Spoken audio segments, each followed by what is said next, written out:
So today I'm doing a video on digipaks for my A2 Media Studies coursework. So I'm going to be looking at 4 different digipaks today, one being a special edition and the others being albums.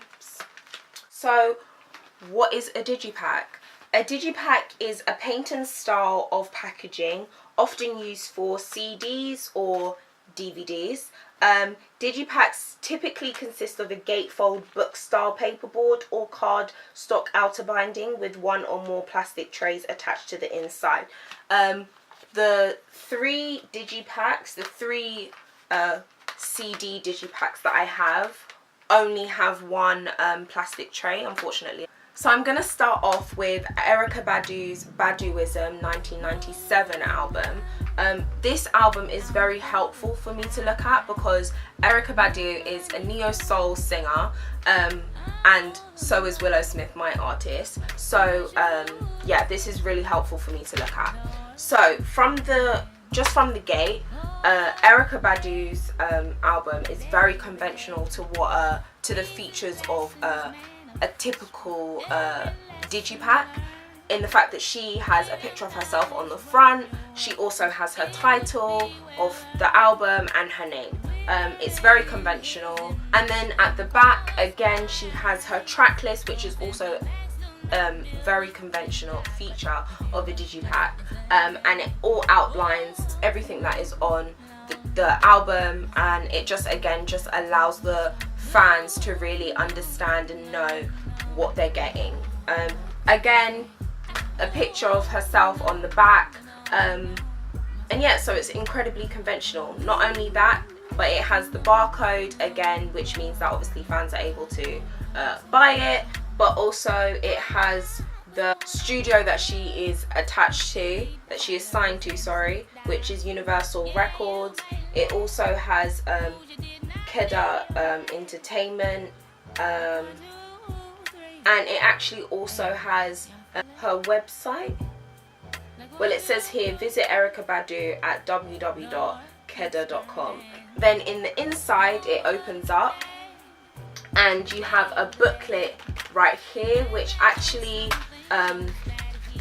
opens up like this, and it has the lyrics of each of the songs on her album, as well as various images of herself, and also a thanks kind of like shout out to all of those who have inspired her, who have helped her, and who have also been a part of this album. It also has the track list, which can be found on the CD as well as on the back of the album, as well as the minutes. And then behind the CD, it also has another image of her as well. Second digipak that I've found at home is Craig David's Born to Do It.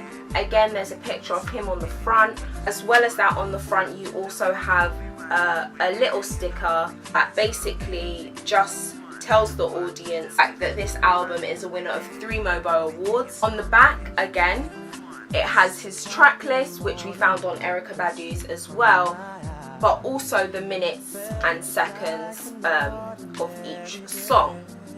In addition to that, it also has, similar to Erykah Badu's, the production team, the distribution team, his record label, the barcode, the logo of his record label, and the logo of the record label that he is signed to, not his record label, and his website, which again just means that the fans are able to consume more information on him, just reinforcing again his star image. Again, when you open it, it has a booklet. In this booklet is the lyrics to his song, but also images of him, then also a thank you and a list of the people who would like to acknowledge.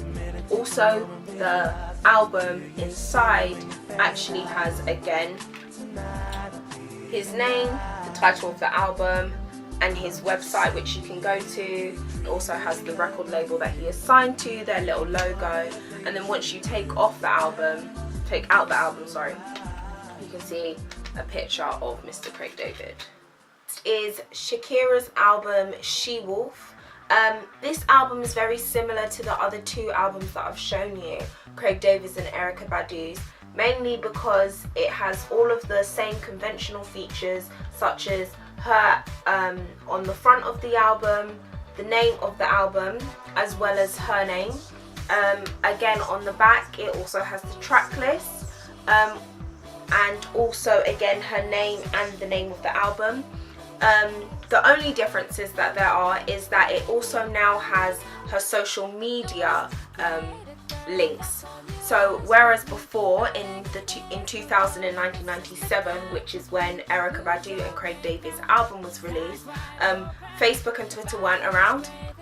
Whereas in 2009, when this album was released, Facebook and Twitter are around. So not only does Shakira have her website, she also has her Twitter and her Facebook, where her fans can then go and follow her as well. In addition to that, she also has the address of a charity organisation that she works closely with, the barefootfoundation.com, which she has left the link to as well. Also, in addition to that, similar to the other two albums, she also has her barcode. The label that she is signed to, Sony Music, is there as well. She also has a list of her distribution team, as well as various other information about how you are able to use the CDs. Once you go inside, the Digipak again is very similar to the other two Digipaks that we have seen. She has the leaflet, which also contains lyrics to her songs, as well as various pictures of herself.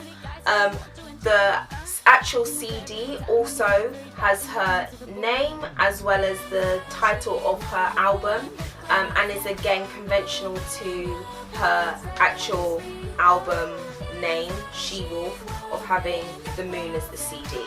Once you take the CD out of the Digipak, there isn't a picture of her, which is different to Craig David's and Erykah Badu's. However, she does have a blue sort of kind of sky picture there.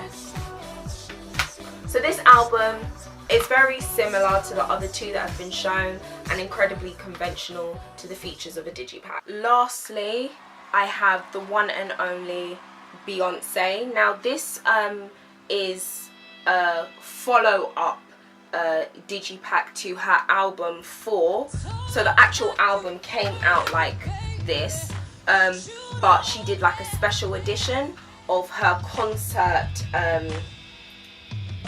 DVD. So after the tour, she actually produced a DVD, 2-disc DVD of Live at Roseland and elements of 4. So I'm obsessed, in love, could live for, die for. Okay, not die for, but I love Beyonce, so I needed to get this. So again, it just shows how these sorts of things can appeal to fans. But this is slightly different to the other Digipaks in the sense that there's 2 discs in this. In the first disc, it is the journey of Beyonce and her album 4, so it's just basically a rendition of all of her old songs with Destiny's Child, as well as her old songs from her solo albums. And then the second disc is the actual concert itself, and there is also exclusive bonus footage of behind the scenes. In addition to that, there is also another leaflet where there are images of Beyonce. Each of these Digipaks have been extremely helpful in helping me to understand what I need to produce and what is conventional, what features I have to include. For example, the logo, the industry record label logo that my artist is signed to, obviously the barcode, track list, an image of my artist at the front, obviously the name of the artist is all incredibly important that I have found in Digipaks, and therefore I will make the conscious effort and decision to follow each and every single one of these features, especially Erykah Badu's, as she is a neo-soul artist and is very conventional to my genre, as well as very relatable to my artist, and therefore I will especially follow everything that I found out about her Digipaks. So this has been extremely helpful. I hope I've been able to present just how helpful it has been, and also summarize what a Digipak is and the features that I found in Digipak, and I hope that you now have a better understanding as well. Okay, I'm out. Bye!